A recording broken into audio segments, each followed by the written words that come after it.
Հայկական հեռուստաեթերի առաջին եւ միակ հաղորդաշարը, որն անդրադարձավ մեր հայ շոու բիզնեսի ամենից ամենաիրադարձություններին տալով են ճշգրիտ եւ հավաստի պարզաբանումներ, իհարկե ամենից ամենանը ողջույն։ Դուք շարունակում եք դիտել ամենից ամենաժամանցային եթերը եւ այս պահին ձեր էկրաններին է ամենից ամենաաստղային շքերթը, որը վարում եմ ես, Լիաննա Տերմինասյանը։ Եթե ես իմանայի, որ թորն այդքան լավ բան է, միանգամից թոր կունենայի։ Այս շատ հայտնի արտահայտությունը, որն ասվել է կես կատակ, կես լուրջ, կարծում եմ շատ տատիկ-պապիկներն օգտագործում են։ Իսկ թե ինչպիսի տատիկ-պապիկներ են մեր հայ հայտնիները, այս թեմային մենք պարբերաբար վերադառնում ենք մեր հաղորդման շրջանակում, որովհետև հայտնի մարդկանց անձնականին վերաբերող ցանկացած հարց, հատկապես ընտանեկան փոխհարաբերությունները միշտ շատ հետաքրքիր են հանրության համար։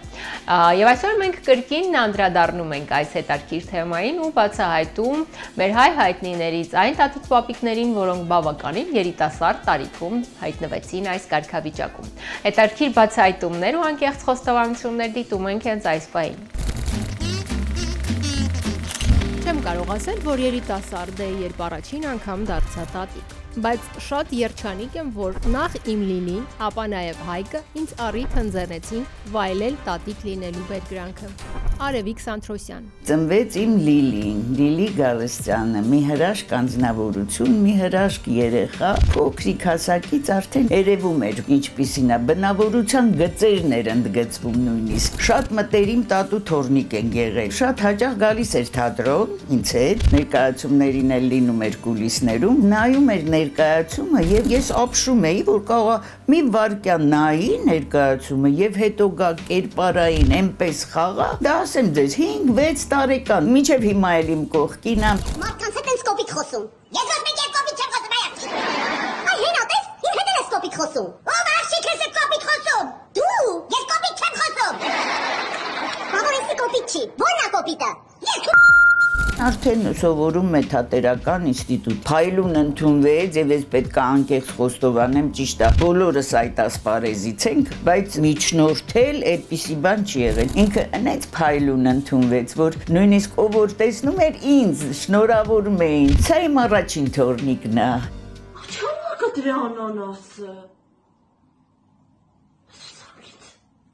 Աչի հուբան երկուսին անանասը կտրում որ կտրել եք։ Անցան տարիներ ծնվեց իմ Հայկը, Հայկ Գալստյանը, մի հրաշք երեխա, կապուտաչյա, իսկական հրաշամանուկ։ Հիմա արդեն 15 տարեկան նաև թորնիկ է իմ Հայկը, շատ զարմանալի ձևով Հայկը բոլորովին կապ չունեցավ թատրոնի հետ։ Չսիրեց այդ երեխան, ինքը ավելի շատ խոհարարություն սիրեց այդ երեխան։ Բարության տիպարա Հայկը, այսպես վերջերս տրավմայի եմ ենթարկել այս ձեռքս, նենց ուշադիր, որ գա ձեռքս բռնի, զգեստս հանի, տատ ջան, մի արա էլի, մի արա, ես կանեմ, նենց հուզվում եմ ես։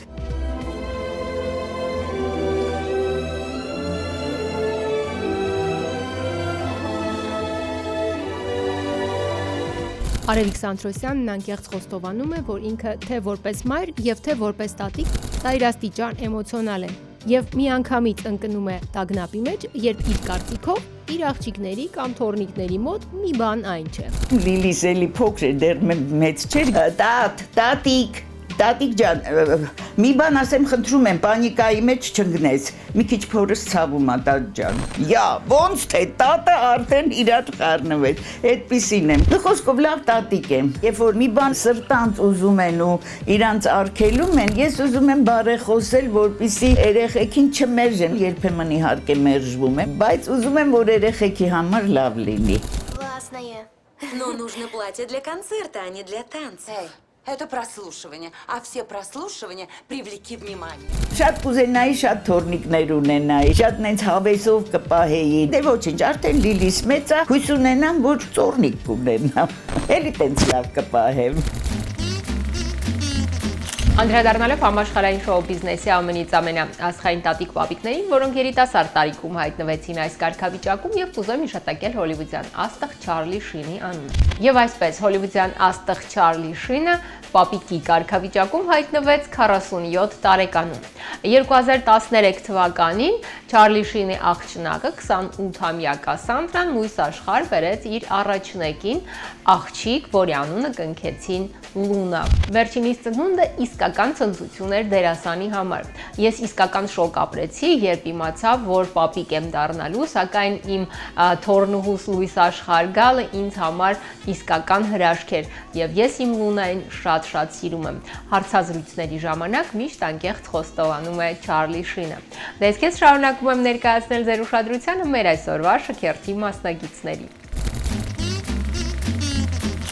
2024 թվականի սեպտեմբերին ես դարձա շատ երիտասարդ տատիկ։ Ծնվեց մեր Արայիկը, որը նոր իմաստ հաղորդեց իմ եւ իմ ընտանիքի բոլոր անդամներին։ Անահիտ Կիրակոսյան։ Արայիկը որ ծնվեց, ես Instagram-յան իմեջում post արեցի ու գրեցի ժողովուրդ, կարող եք այսօր ինձ մետրոյում տեղ զիջել։ Այսօրվանից ես արդեն տատիկ եմ, պես ծնվեց մեր Արայիկը թողսանց, ես ուղղակի խելագարվում եմ իր համար, դաստիարակված, լսող, հարգող բալիկա։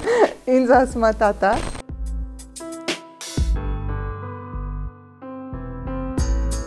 Անահիտն անկեղծ խոստովանում է, որ իր աղջիկը թեև շատ երիտասարդ է, բայց չափազանց կազմակերպված մայր է, ինչին մեծապես նպաստեց նաև այն փաստը, որ ինքն օգնել է Անահիտին խնամել երկու փոքրիկ եղբայրներին։ Շաուրան դե շատ կազմակերպված մայրի կա, իրական ես միշտ ասում եմ, ինձնից լավ մամա ես դու, որովհետև ամեն ինչը չափված ձևված, գրագետ ու ճիշտ մայրի կա, ուրախ եմ, որ ինքը ինձ գերազանցել է այդ իմաստով, որովհետև դու չես կարող զուգահեռ եւ աշխատել եւ ընտանիքում լինել իդեալական, միշտ ինչ-որ մի բան տուժում է Լաուրան լիակատար դեկրետի մեջ գտնվող մայրի կա, ամբողջությամբ նվիրված բալիկին, միշտ ասում ես մամա Հայկի ու Մհերի շնորհիվ ես այնքան պատրաստված էի արդեն մամայությանը, որովհետև ինքը միշտ եղել է իմ այդ ձեռքը ու օգնականը ու անուլն էլ իր հետ միասին։ Երեխու հետ կապված ինչքան էլ մաման միշտ ինձ գովում է, որ ես շատ լավ եմ, մեկը լիքը բաներ ես տեսնում եմ իմ մեջ մամայի արտացոլանքը, մամայի դաստիարակությունը, թեկուզ մամայի հանգստությունը, որ վայ ոչինչ երեխա է կընկնի, պանիկայի չեմ լինում,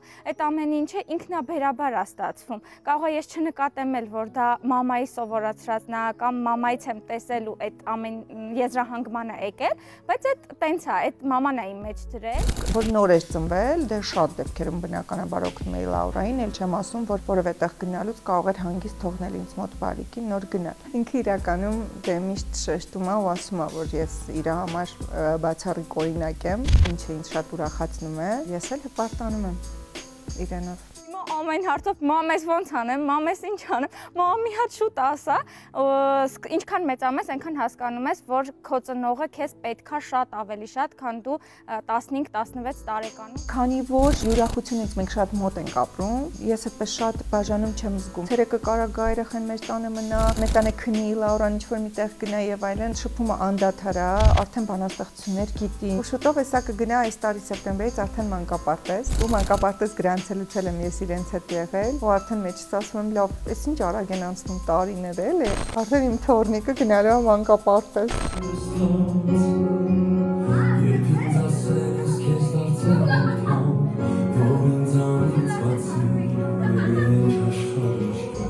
Այն հարցին, թե ինչպիսի տատիկ է Անահիտը փոքրիկ Արայիկի համար, ինքն անկեղծ խոստովանեց հետևյալը. Փորձում եմ ժամանց ապահովել, եթե որևէ մուլտֆիլմի, ֆիլմի պրեմիերա է, որևէ ժամանցային հետաքրքիր կենտրոն է ու կարող է երեխային հետաքրքրել, անշուշտ ինձ ցակում առաջին տեղում է Արայիկը։ Ու շատ ծիծաղելի է նաև այդ շփումը քերիների հետ, որովհետև Մհերը 6 տարեկան անդամն է, բայց քերի է, իսկ Հայկը ավագ քերի է, 12 տարեկան, ավելի շատ որպես մեծ քերի, օգնականն է Լաուրայի։ Ինձ համար ամենակարևորը իմ երեխեքի հետ կապված դա այն է, որ իրանք 4-ն էլ իրար հետ շատ կապված են, իրար շատ սիրում են, ու եթե անգամ ես ունեմ ինչ-որ մեկի հետ խնդիր, իրանք իրար կպած են սպայկային։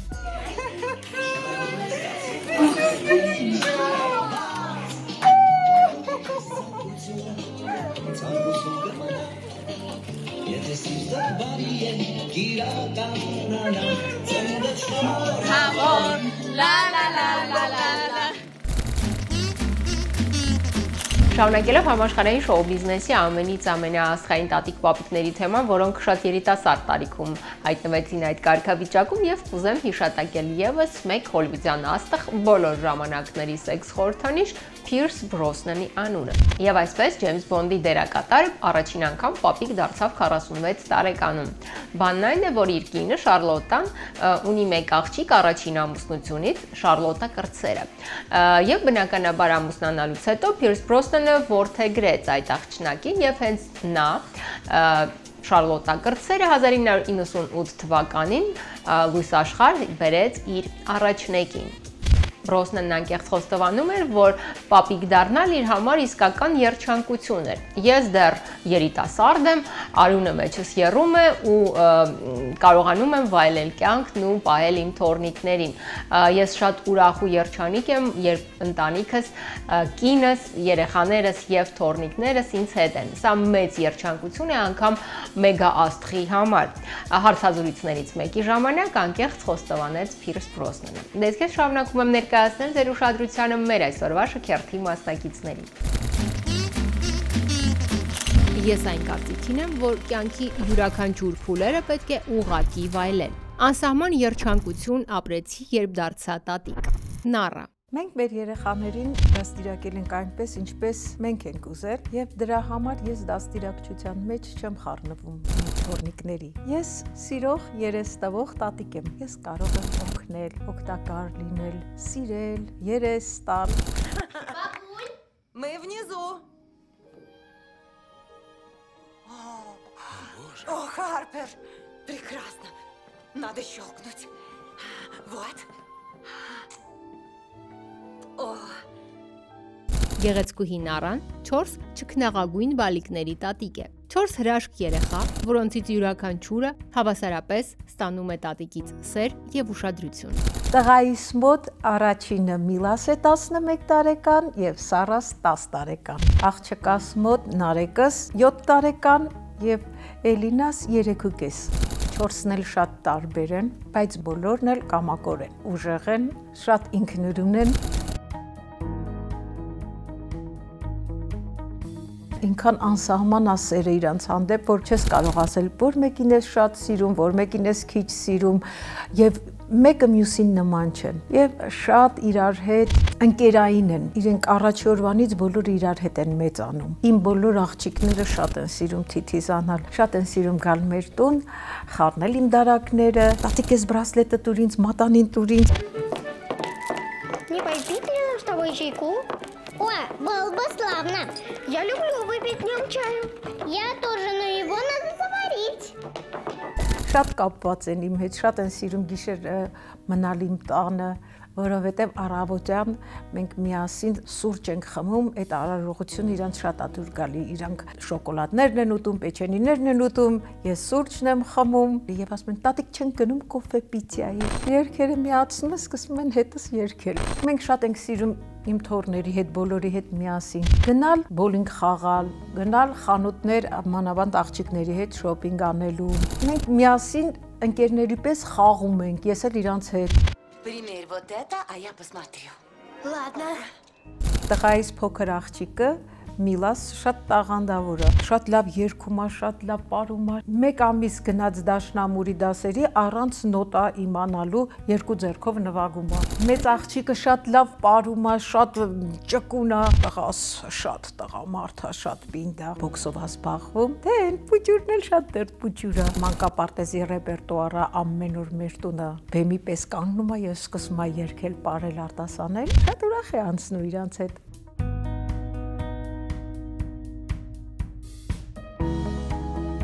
Նառան անկեղծ խոստովանում է, որ իրենց մեծ ընտանիքում կա բարի ավանդույթ։ Ամեն կիրակի հավաքվել բոլորով իր տանը։ Մենք միասին բոլորս հիմնականը կիրակի օրերը նստում ենք մեծ սեղանի շուրջ, միասին ճաշում ենք, մեր օրն ենք անցկացնում մինչ ուշ երեկո, երեխաները խաղում են, զբաղվում են,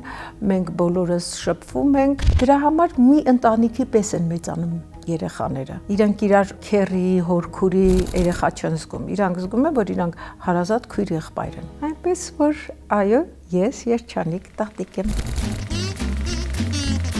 Շարունակելով համաշխարհային շոու բիզնեսի ամենից ամենաաստղային տատիկ-պապիկների թեման եւ այս անգամ կուզեմ հիշատակել այն տատիկ-պապիկներին աստղային, որոնց թոռները ժառանգել են իրենցից ոչ միայն դրամական կարողություններն, այլ նաեւ արտաքին նմանությունը եւ տաղանդը։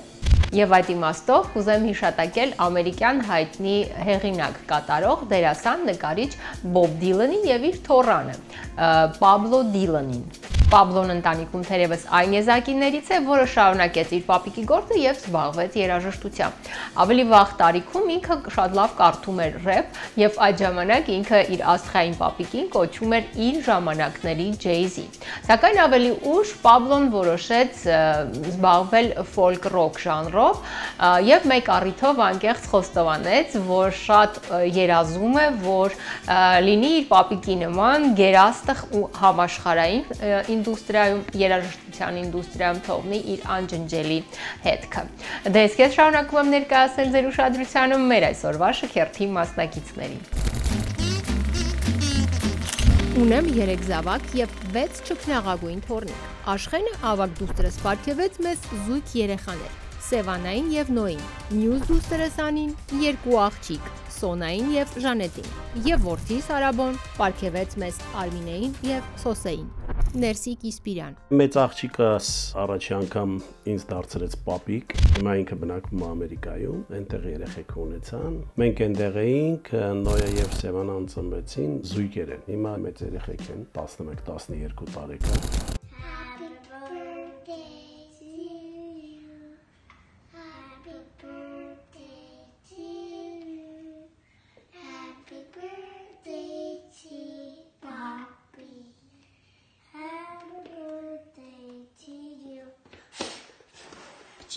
Փչի։ Okay։ Ինչ ենք ասում։ Կումաբիա։ Կումաբիա պապի։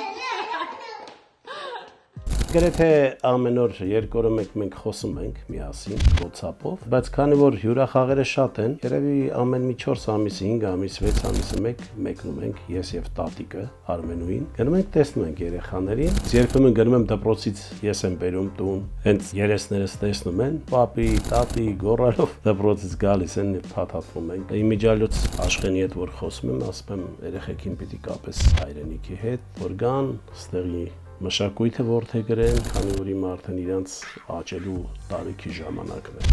Պապա, ես հայերեն գխոսիմ։ Хорошо ли է։ Հասկացար, դե ասա ինչ ասեցի։ Ասացիր ես հայերեն եմ խոսում։ Ներսիկ Իսպիրանն անկեղծ խոստովանում է, որ չնայած իր միջնեկ աղջիկը Անին ամուսնացավ եւ ընտանիքի հետ բնակություն հաստատեց Ֆրանսիայում, այնուամենայնիվ իր երեխաները Սոնան եւ Ժանետը եւս ստանում են հայեցի դաստիարակություն։ Անիկոն ամուսնացավ ընկերոջս տղայի հետ Ֆրանսիայի Վալանս քաղաքում։ Ֆրանսիայի իմ թոռնիկները Սոնան 11-12 տարեկան է։ Մի քիչ ընդմիջումից հետո Ժանետը ծնվեց, իրանց տատիկն ու պապիկը, իրանց պապան, մաման Անին եւ Հարութը ավելի խստապահանջ են ասել, քիչ է պահպանողական էմոցիան, այդ սասունցու հարիր բնավորությունից։ 1, 2, 3 Պաչի գրել պապի, վիրվարգանք։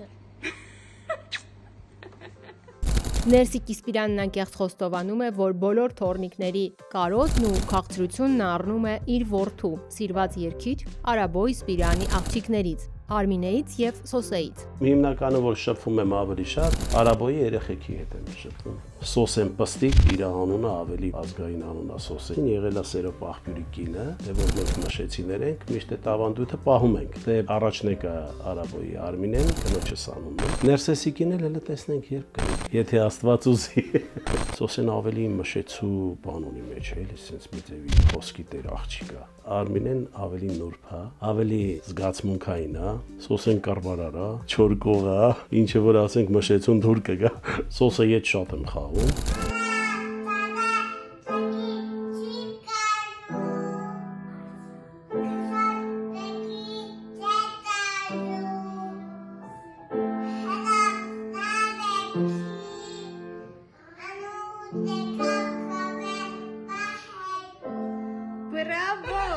Դապրոցից որ գալիս է Արմինեն, դե բնականա որ մեծնա պիտի ուրիշ ձևի մոտեցում ցույց տամ։ Ասում եմ արի բալես, արի փաթաթվի, հələ Արմինեն չեկած սոսեն ա վազում դեմս։ Խստություն չեմ կամ թորնիկներին անեմ։ Պապիկը երևի ավելի խստա պահանջող է։ Ես մի քիչ լկստված տղա։ Այդ ամենին Ներսիկ Իսպիրյանը հավելեց. 6-ի մեջ էլ ես սելուխ տեսնում։ Տենց մեր ազգային երգերը մեզ հետ երգում են, բայց դե չեմ կարծում որ երգչուհիներ կդառնան։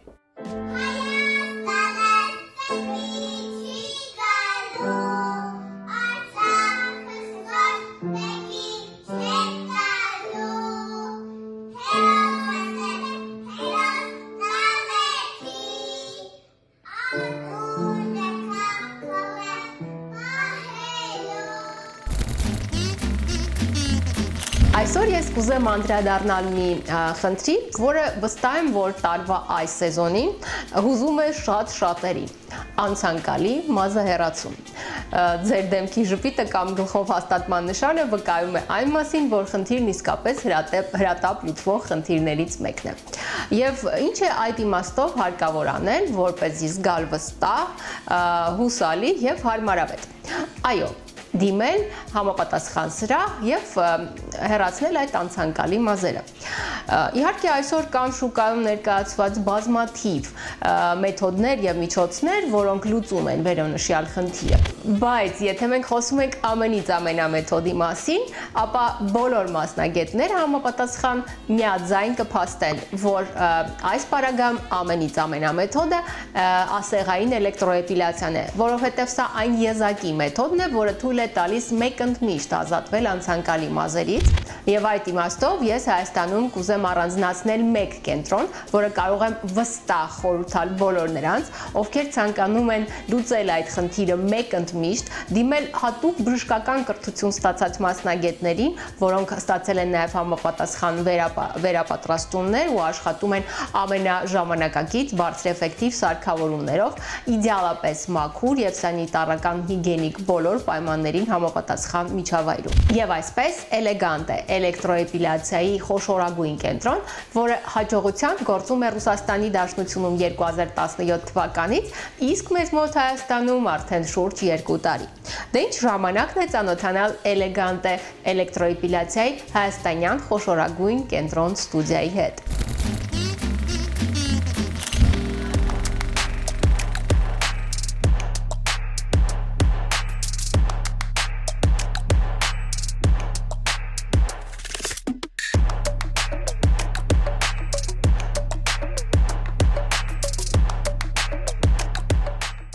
Первый центр эпиляции мы открыли в Санкт-Петербурге в 2017 году. Там у нас специализированный центр по электроэпиляции, и этот способ мы выбрали, потому что это гарантированный способ удаления волос навсегда. Там 9 кабинетов, 18 специалистов работают, вот уже 8 лет помогают удалять волосы навсегда. Получен большой опыт, есть отклик от пациентов, хорошие результаты, нас рекомендуют. Поэтому наши гости очень довольны, ну и мы тоже. 3 года назад с семьей мы приехали в Армению как туристы. Нам здесь очень понравилось. И мы решили здесь открыть филиал «Элеганты».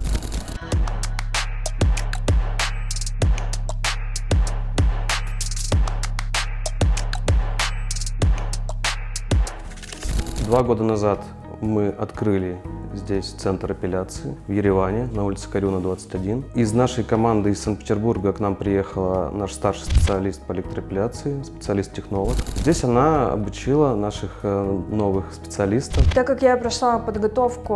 в Москве от производителей наших аппаратов Апилус, Рос, в Санкт-Петербурге прошла подготовку. Наша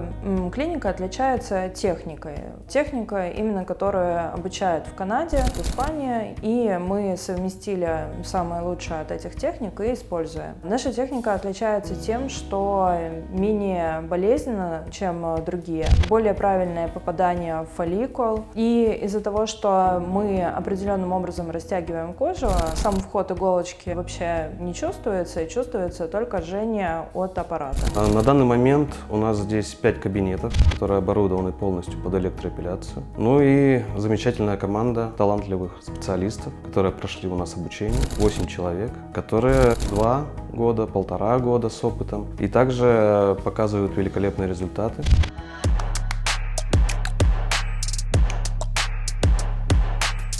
Подбиралась персонала, естественно, с медицинским образованием, потому что мы в клинике работаем по медицинским стандартам. Мы обращаем внимание, естественно, на одноразовость иголок, у нас стерилизуются инструменты в профессиональном автоклаве. То есть мы этому уделяем очень большое внимание.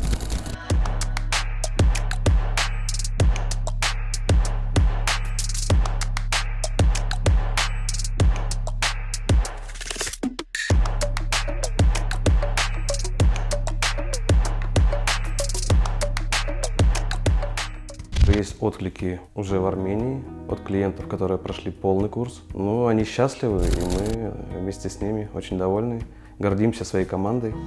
Ну и результатами. Էլեկտրոէպիլյացիան գոյություն ունեցող բոլոր մազահեռացման տեսակներից ամենաէֆեկտիվն է, որովհետև նախ ունի 100 տարվա աշխատանքի վաղեմություն եւ տարբերվում է նրանով, որ մենք աշխատում ենք հենց յուրաքանչյուր մազի արմատի հետ, այսինքն հանելով մազի արմատը, այլևս հնարավորություն չկա, որ այդ մազը նորից վերականգնվի եւ աճի։ Եթե ցանկանում ենք լիովին ազատվել անցանկալի մազերից, պետք է կատարել 6-ից մինչև 10 պրոցեդուրա, որը որ պայմանավորված է նրանով, որ ամեն մազ նույնը չէ իր արմատներով, տարբերում ենք մազի արմատի 3 տեսակ՝ անագեն, կատագեն եւ թելոգեն։ Անագենի շրջանում գտնվող մազերը անցնում են մեկ անգամով, նրանք հիմնականում ամեն զոնայում պատահում են 15-ից 20%, ունեն հաստ շատ արտահայտված արմատներ։ Մնացած բոլոր արմատները ավելի թույլ ֆոլիկուլ ունեն, որոնք որ ավելի երկար աշխատանք են պահանջում։ Եվ գոյություն ունեն անգամ քնած մազեր, որոնք որ հիմնականում արտահայտվում են այլ պրոցեդուրաներ կատարելուց, լազերային օրինակ պրոցեդուրաներից հետո մենք անգամ աշխատում ենք այդ մազերի հետ։ Դրանք են պահանջում երկար ժամանակ, որպեսզի աճեն։ Դրանով պայմանավորված պրոցեդուրաների քանակը կարող է երկար լինել եւ ձգվել մինչեւ 10-12 պրոցեդուրա ամենաշատը։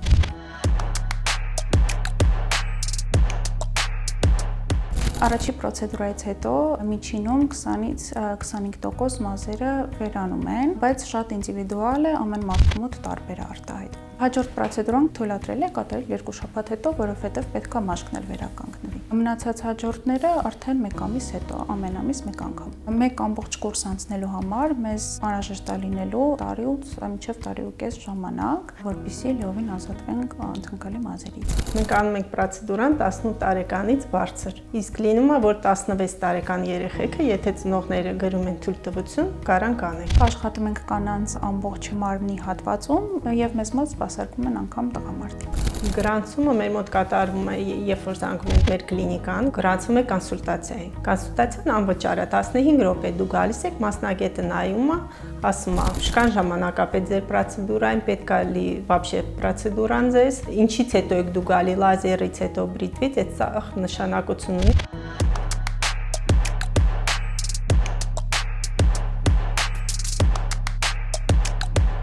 Հասկանում ենք, կան արդյոք հակացություններ, երբեմն նույնիսկ կան ժամանակավոր հակացություններ, ինչպիսիք օրինակ արևայրուքը, հետ վիրահատական շրջանը, շատ հորմոնալ խնդիրների ժամանակ լինում է, որ զուգակցել չի լինում։ Էլեկտրոէպիլյացիան ցուցված չի հղիներին եւ կերակրող մայրերին, քանի որ այդ շրջանում հորմոնալ ֆոնը խիստ ատանվում է, ցավային զգացողությունները կարող են լինել ավելի շատ։ Այդ ժամանակ ասում ենք, որ կերակրման process-ը ավարտելուց հետո, երբ որ հորմոնալ ֆոնը ավելի ստաբիլ է դառնում, կարող են գալ։ Կոնսուլտացիայից հետո որոշվում է մասնագետի հետ, շքան ժամով, քանի րոպեով դու գրանցվում եք, գալիս եք պրոցեդուրային։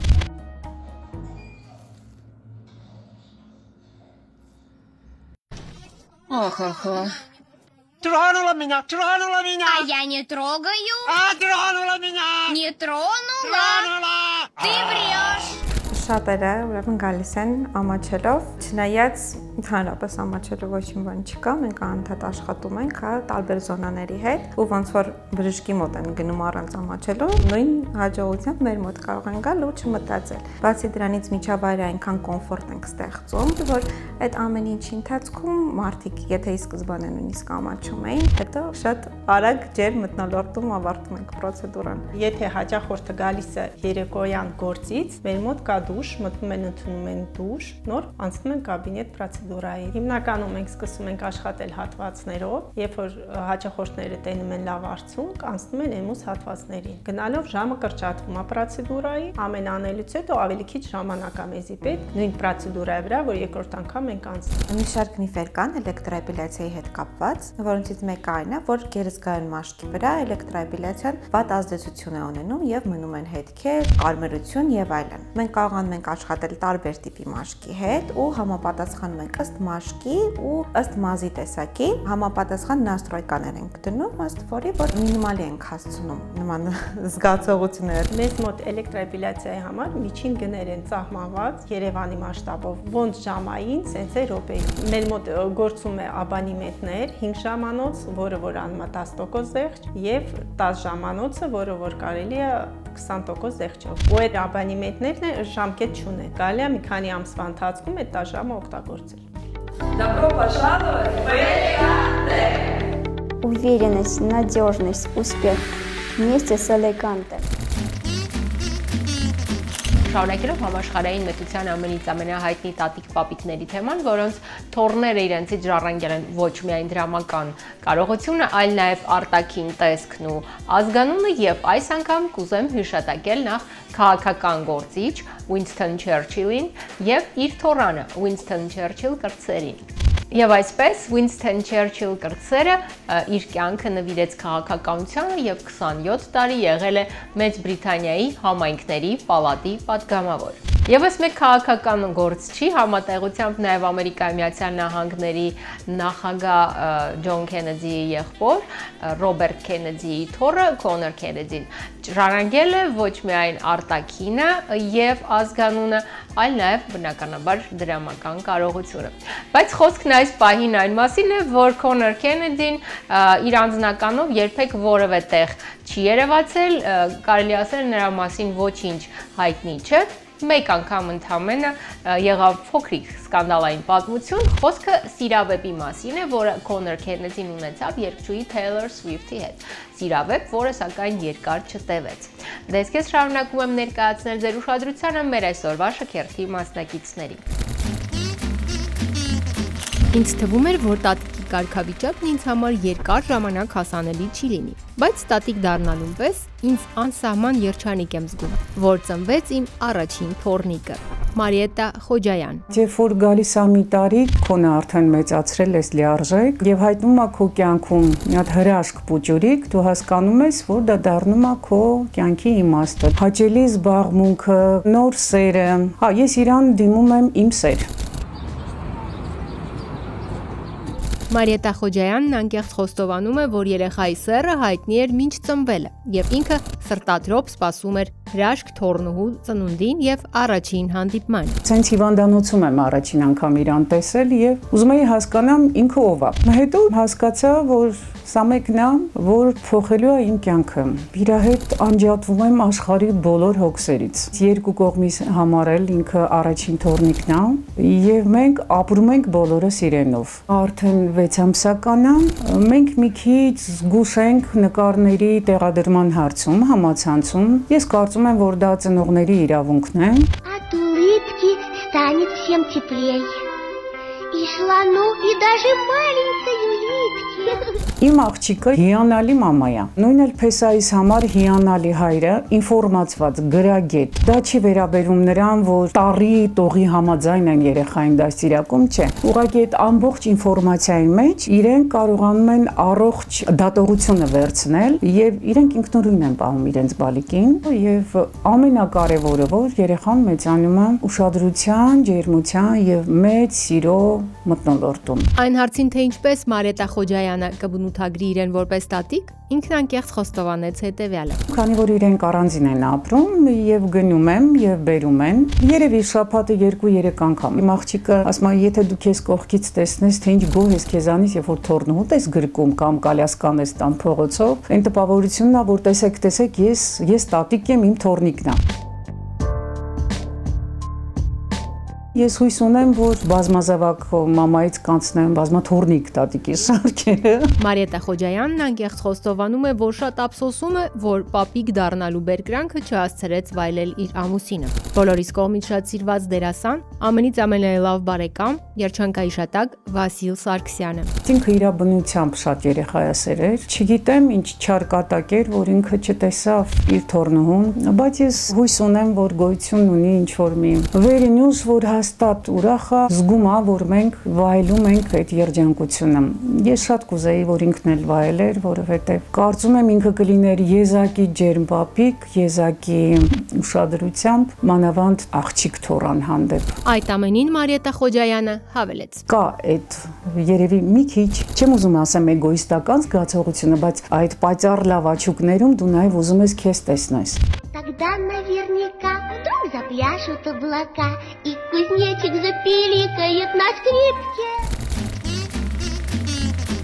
Ամենից ամենը շարունակում է եթերը, բոլոր նրանք ովքեր են այս պահին միացան մեզ, ուզում եմ ասել, որ այսօր մենք խոսում ենք ամենից ամենաաստղային տատիկ պապիկների մասին։ Շատ հետաքրքիր բացահայտումներ դուք արդեն բաց եք թողել, սակայն ոչ պակաս հետաքրքիր մանրամասներ սպասում են մեզ առջևում, մնացեք մեզ հետ։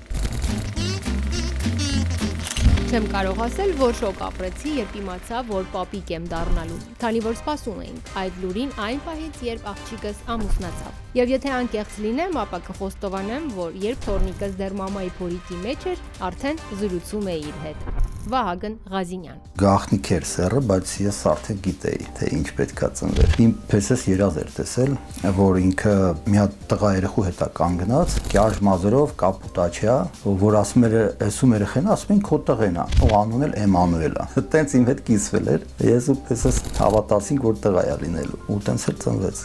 կապուտաչյա եւ անուն էլ Էմանուել դրեցին։ Вот и он.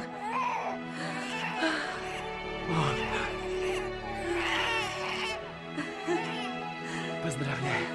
Поздравляю, папочка.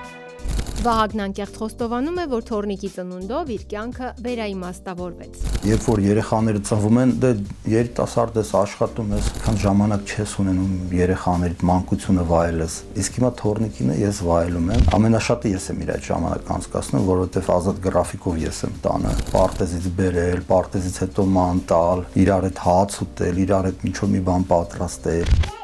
Давай. Գնացինք։ Մեկ։ Երկու։ Երեք։ Չորս։ Որ նոր ծնվել էր, դե աղջիկս հոգնած, պես ոստիկան, երբ որ ինքը աշխատանքի էր, մեր տունն էր մնում աղջիկս, դե ինքն է փոքր էր, 10 օրական էր, չէր քնում։ 2 օր ոնց որ թե տենց ծնկներից վրա ամբողջ գիշեր ես չեմ քնել, իրան ասենց քնցրել եմ։ Հիմա 3 տարեկան է, պապիկ իր անկերն է, բայց մի бан ասեմ, եթե իր папан գալիս է, ինքը պապիկին մոռանում է։ От улыбки хмурый день светлей, от улыбки в небе радуга проснется. Поделись улыбкою своей, и она к тебе не раз еще вернется. Ես իրան ոչ թե ավելի շատ թոր եմ ընդունում, այլ որպես իմ փոքր տղա։ Ես տղա չունեի ու հիմա ոնց որ ինձ տղա եմ պարգևել, փոքր իր հետ եմ զբաղվում։ Ինչ լինի, պապիկը մեջն է։ Ինքը պարկի, պապիկին պետք է կանչի, որ պապին իր հետ պարկի։ Խաղալիքների հետ խաղա, պետք է ասի պապի արի իմ հետ խաղա, շենք սարքենք, ավտոները քշենք։ Այնտեղ լեգետ կեմ բայթեն։ Վախ։ Վահագնն իսկապես շատ ուշադիր հոգատար է իր թորնիկի հանդեպ։ Նրանք շատ կապված են եւ շատ ժամանակ են անցկացնում միասին։ Իր հետ գետնին պարկես, թավալ գաս իր հետ պարկես, իր հետ մեքենաները քշես, որ ասում եմ, բալես պապիկը հոգեցիր, 2-ից մինչև 6-ը ման ենք եկել իրար հետ։ Ինքը մի հատ մեքենա ունի, անպայման այդ մեքենայով պետքա դուրս գա։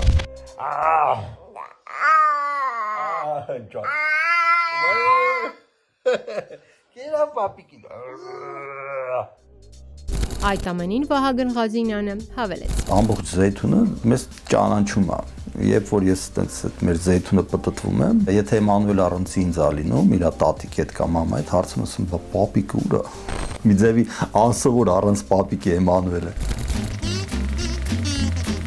Շատ անսովոր, բայց միևնույն ժամանակ հաճելի զգացողություն, որ առաջին անգամ ապրեցի 1.5 տարի առաջ։ Ես եւ կինս Եվան դարձանք պապիկ եւ տատիկ։ Կարեն Քոչարյան։ Հենց առաջին օրվանից անընդհատ երբ որ վերեցինք տուն, համարյա թե օր չէր լինում, որ չգնայինք աղջկաս տուն։ Աշկներից առաջ անընդհատ օրեցօր փոխվում էր երեխան։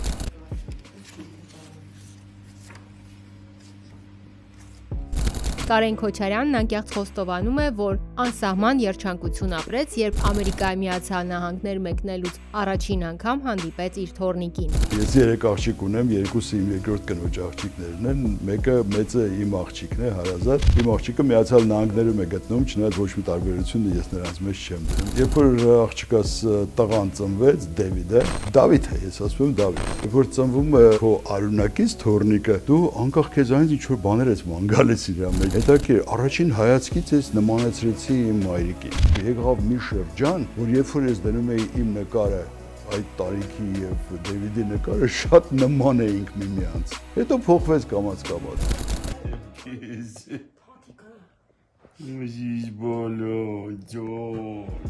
Երբ որ ես գնացի Ամերիկա, Դեվիդը դեռ մի ամսական չկար այդ ժամանակ, առաջին անգամ ինքը ինձ ժպտաց։ Ինձ աղջիկս ասեց, վայ առաջին անգամ ժպտաց ինքը։ Դուս էի գալիս տանից, անապես սպասում էի, երբ պետք է վերադառնամ, որ գրկեմ իրեն։ Հետաքրքիր բան է, երբ որ ասենք լաց էր լինում, գրկում էի իրեն եւ սկսում էի քայլել տան մեջ։ Քայլում էի, հանգստանում էր։ Ուտեմ ես կոսիրուն մրուտը։ Ուտեմ ես կոմելուտիկը։ Ինսիրունացիոները ուտեմ, հա։ Ոյ, վերադառնալ է տխուր պահեր մի հիշացրա։ Առայժմ ցավոք սրտի կարող ենք շփվել մենակ Messenger-ով, Viber-ով այդ հնարավորությունը։ Եվան երբ որ հանգացակ այստեղից սովորացրել է իրեն, որ ասում էր տաշիկի, ձեռքով սենց էր անում։ Հիմա հենց Եվային տեսնում է կադրում, ձեռքը բարձրացնում է եւ սկսում է սենց անել Դեվիդը։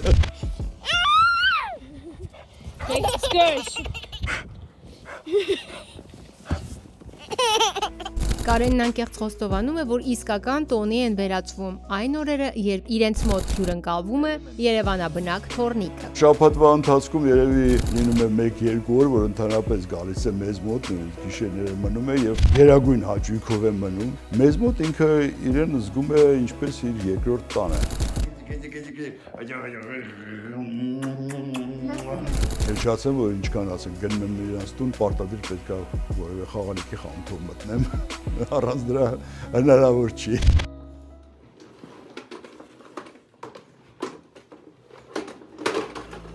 Այդ ամենին Կարեն Քոչարյանը հավելեց. Երկու թոռնիկն էլ անընդհատ ժպիտը դեմքներին է։ Աքսելերած սերունդ է մեծանում։ Դեվիդը 9 ամսականում արդեն կանգնեց ինքնուրույն։ Նույնն էլ Հակոբիկը։ Ես կարծում եմ, որ արդեն շատ շուտով Դեվիդը արդեն կքայլի։ Հակոբիկը վաղուց է արդեն վազվզում է։ Եվ գիտելիքները։ Գիտե ասեմ, որ շատ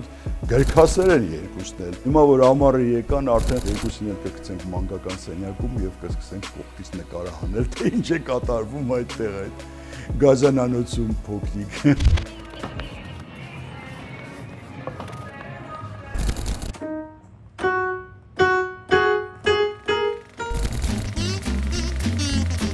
Եվս մեկ ամենից ամենամասնակից մնաց ներկայացնել ձեր ուշադրությանը եւ ես առանց չհրաշայելու ձեր համբերությունը հանձնում եմ եթերը նրան։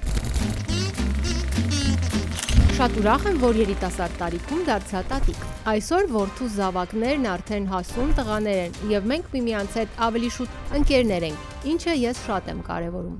Զինա Թորոսյան։ Ինչպես ասում են, առաջի երեխան վերջի տիկնիկն է, իսկ առաջի թոռը առաջի երեխան։ Եվ կարծեք թե ամբողջապես այդ ասացվածքի հետ համաձայն եմ։ Ես ունեմ 2 երեխա, տղա եւ աղջիկ, տղաս մեծն է։ Տղաս ամուսնացել է, երբ որ 20 տարեկան է եղել, եւ առաջի թոռնիկս ծնվել է, երբ որ տղաս եւ հասս 21 տարեկան էին։ Ծնվել են 2 տղա երեխաներ։ Արտուրը եւ Տիգրանը։ Արտուրը մեծն է, Տիգրանը փոքր է։ Տարիքային տարբերությունը 2 տարի է։ Նույն ընտանիքում են ծնվել, բայց բոլորովին տարբեր երեխաներ են, երջանիկ երեխաներ են եւ երջանիկ ընտանիքում են ծնվել։ Աղջիկս դերևս ամուսնացած չի։ Հիմա բոլորը ապրում են Ամերիկայում։ Ես միշտ ասում եմ, իմ 5 երեխաները ապրում են Ամերիկայում։ Նկատի ունեմ տղայիս, աղջիկաս, հարսիս եւ 2 թոռնիկներիս։ Это просто стадион. Привет, спасибо вам. Привет. Զինա Թորոսյանը լինելով մասնագիտությամբ հոգեբան, ունի իր պրոֆեսիոնալ մոտեցումները ներընտանեկան փոխհարաբերությունների ճիշտ ձևավորման վերաբերյալ, հատկապես երբ խոսքը երեխա ծնող, երեխա տատիկ-պապիկ փոխհարաբերությունների մասին։ Եթե մենք ուզում ենք, որ մեր երեխաները ծնողներ դառնան, շատ հաճախ որոշումներ պետք է թողնենք իրենց վրա։ Բայց ծնողները իհարկե սիրում են երեխաներին թողնեն տատիկ-պապիկների հետ։ Եթե տատիկները եւ պապիկները սթափ են դաստիարակության մեջ, անտեղի երես տալու հասկացողություն չկա, գուցե շատ մեծ սեր են տալիս։ Իսկ էլ ինչով կարելի է երեխային դաստիարակել, եթե ոչ սովորեցնել սիրել։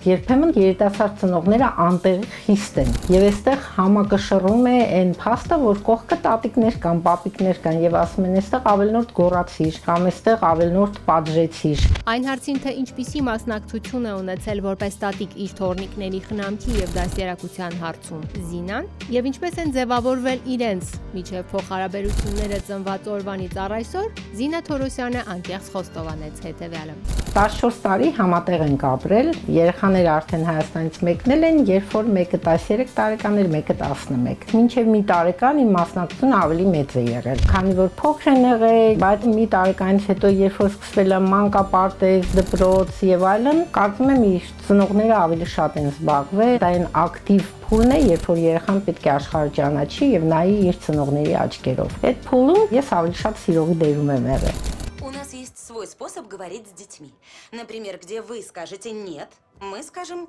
«подумай о последствиях». Или где вы скажете «не смей», мы скажем «попробуй иначе». Իսկ հիմա, երբ որ արդեն երեխաները հասուն են, չնայած հեռավորության վրա, բայց ես էլի մասնակցություն ունեմ։ Արտուրը արդեն 20 տարեկան է, Տիգրանը 18։ Հիմա այո, տղաների հետ ավելի շատ ընկերական հարաբերությունների մեջ եմ, համարյա ամեն օր խոսում ենք։ Այդ ամենին Զինա Թորոսյանը հավելեց. Չպետք է անմիջապես վազել երեխայի սխալները ուղղել։ Պետք է թույլ տալ, որ երեխան հասկանա ամեն արարք ունի հետևանք։ Այդ տատիները այդ բանը հաճախ են անում։ Ես կարծում եմ, որ հաստատ այդպիսի տատի եմ։ Ամենից ամենահավատարիմ հեռուստադիտողները վստահ եմ գիտեն, որ մեր լավագույն գործընկերներից մեկը, որն ի դեպ հասցրել է դառնալ նաև ընկեր, Արիստիպոդո ակադեմիայի հիմնադիր տնօրեն Իրինա Արիստակեսյանն է, որն ի դեպ ունի 22 տարվա փորձ պոդոլոգիայի եւ 10 տարվա փորձ կինեզոտերապավորման ոլորտում։ Ինչու հիշատակեցի մեր գեղեցկուհի Իրինային, դե որովհետև օրեր առաջ ամենից ամենայ ստեղծագործական թիմը սիրող հյուրընկալվեց Արիստիպոդո ակադեմիայի նոր մասնաճյուղի բացման պաշտոնական առիթին։ Իհարկե այդ օրը եղանակը անձրևոտ էր եւ բացարձակ տրամադրող չէր, բայց Ռաֆի 103 կոտորակին հասցեում, այդպես է Արիստիի մասնաճյուղի նոր հասցեն, եղանակը պայծառ ու լուսավոր էր, որովհետև բոլոր հրավիրված հյուրերը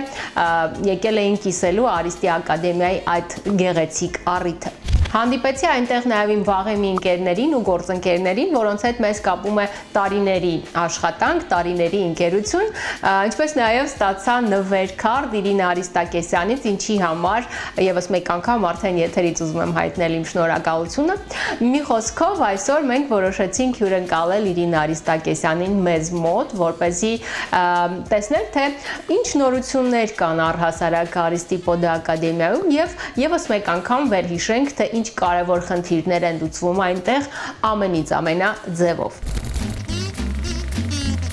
արդեն 22 տարվա փորձ ունեմ բյութի ոլորտում։ 2015 թվականից զբաղվում եմ պոդոլոգիայով, 2007-ից ունեմ դասավանդման փորձ, եղել եմ Օպերա հանրաճանաչ ֆիրմայի ինստրուկտորը Հայաստանում եւ 2018 թվականին ստեղծել եմ իմ ակադեմիան, որը սկզբից բյութի ոլորտ է եղել, իսկ հիմա արդեն ավելի մասնագիտացել է սուղ մասնագիտական դեպի պոդոլոգիա, բուժումներ, ոտնաթաթի եւ կինեզիոտերապևտման հետ կապված խնդիրների լուծում։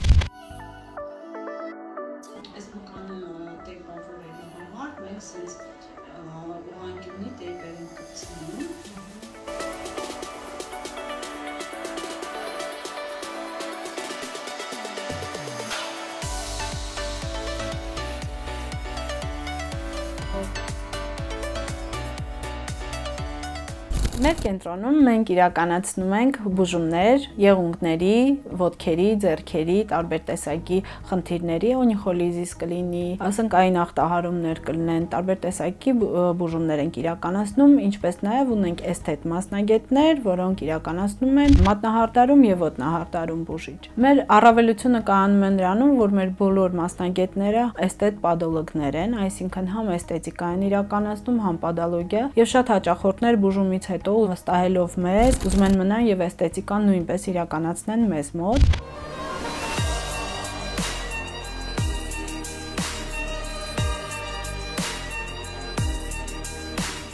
Մենք նաև հանդիսանում ենք Պոդիաֆարմ ֆիրմայի ներկայացուցիչը Հայաստանում։ Պոդիաֆարմը ռուսական պրոֆեսիոնալների պոդոլոգիական ֆիրմա է, քսուկներ, տարբեր տեսակի նյութեր, բուժիչ, որը ունի արտասահմանյան բոլոր պոդոլոգիական դեղամիջոցների անալոգները եւ ավելի մատչելի է, ինչը թույլ է տալիս միջին խավի հետ աշխատել հարմար գներով, որտեղ ոչ բոլորին է հասանելի իրականացնել թանկ բուժումներ։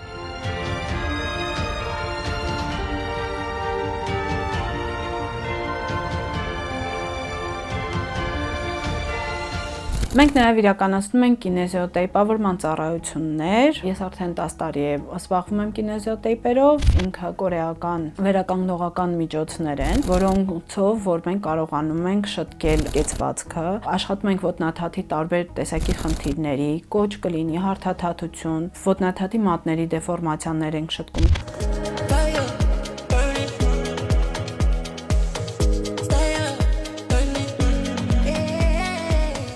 Ինչպես նաև ինսուլտով հիվանդների հետ ենք աշխատում վերականգնողական, թե խոսքի, թե շարժողական ֆունկցիաների վերականգնում ենք իրականացնում։ Աշխատում ենք երեխեքի հետ, սկալեոտիկ ասանկաների հետ, վերականգնում ենք կինեզիոտերապևտումով, ինչպես նաև տարբեր տեսակի տրավմաների վերականգնում ենք իրականացնում։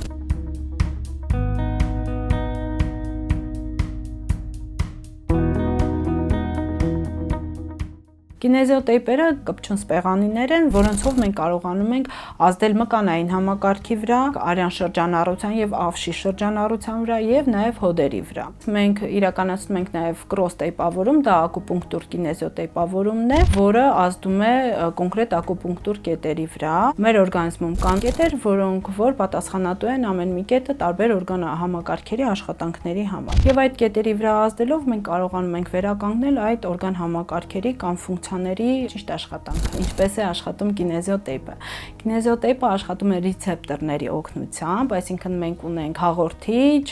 ինֆորմացիա տանող դեպի գլխուղեղ ռեցեպտորներ եւ գլխուղեղից դեպի օրգան համակարգեր հրահանգ տանող ռեցեպտորներ։ Այդ ռեցեպտորների վրա մենք ազդելով ուղեղին հասցնում ենք ինֆորմացիա, որ այս մկանը կամ այս օրգան համակարգը ճիշտ չի աշխատում, խախտումներ ունի եւ ուղեղը արդեն սկսում է շտկել այդ խնդիրները։ Այսինքն կինեզիոտերապը օգնում է օրգանիզմին ինքնավերականգնմամբ վերականգնել այդ խնդիրը, որը որ ունի հաճախորդը։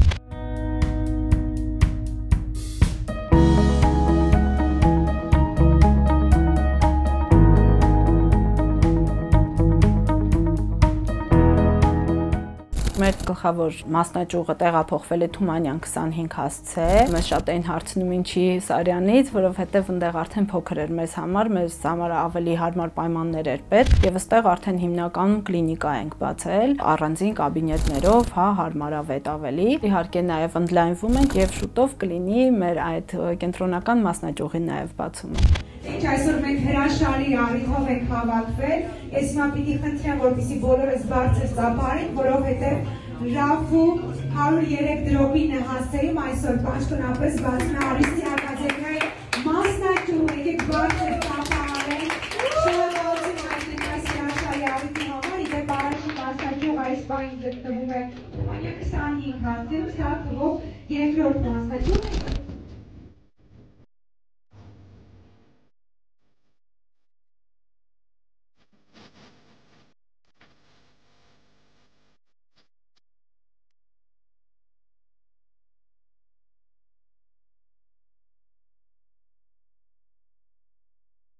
Եվ եւս մեկ նորություն, երկար սպասված, մենք վերջապես բացեցինք մեր Բանգլադեշի մասնաճյուղը Ռաֆի 103 դրոպինը հասցեով։ Ինչու հետ ընդ Հետո ես Բանգլադեշից Միշտ հարցնում են ինչու Բանգլադեշում, առաջին ասեմ, որ ես այնտեղից եմ եւ ուզում էի մասնաճյուղներից մեկը այնտեղ բացել եւ երկրորդը շատ հաճախորդներ ունեինք, որ թե Էջմիածինից են գալիս իրանց այնտեղ հարմար է, թե այդ տարածքում շատ հաճախորդներ ունենք ու պահանջարկը շատ կար իրականում այդ հատվածում բացելու եւ բացեցինք։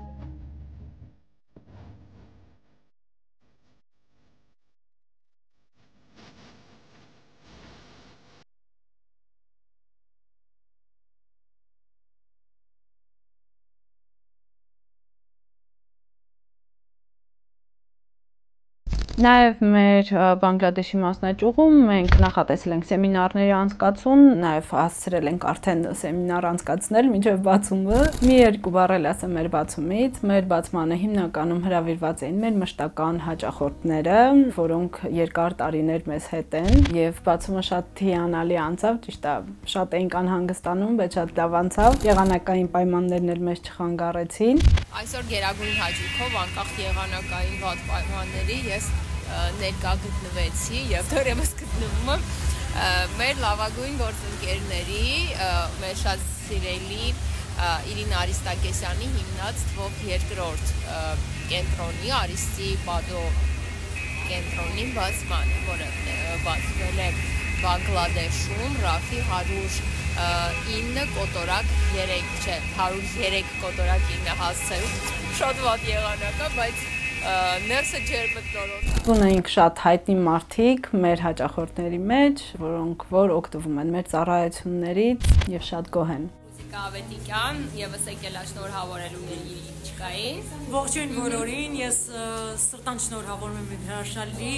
պրոֆեսիոնալ տաղանդաշատ ընկերուհուն Արիստի ակադեմիայի հիմնադրին, մաղթում եմ կանաչ ճանապարհ, գործերին հաջողություն եւ այսպիսի սրահների ել ավելի նոր եւ նոր բացումներ, որովհետեւ իրանք կատարում են հսկայագույն լավ աշխատանք եւ վստահ եմ, որ ունենալու են աշխարհի ամենալավ հաճախորդները, մեր այդ թվում նաեւ միասին։ Համաձայն ես։ Այո։ Բարի երթ մեր լավ ընկերներին։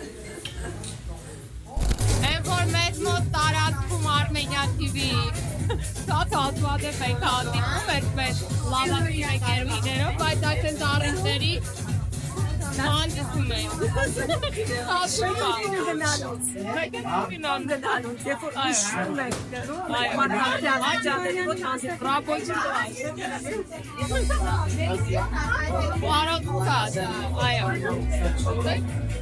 Մեր սիրելի հաճախորդները նաև ստացան նվերքարտեր մեր կողմից, որոնք կարող են օգտագործել մեր յուրաքանչյուր մասնաճյուղերում։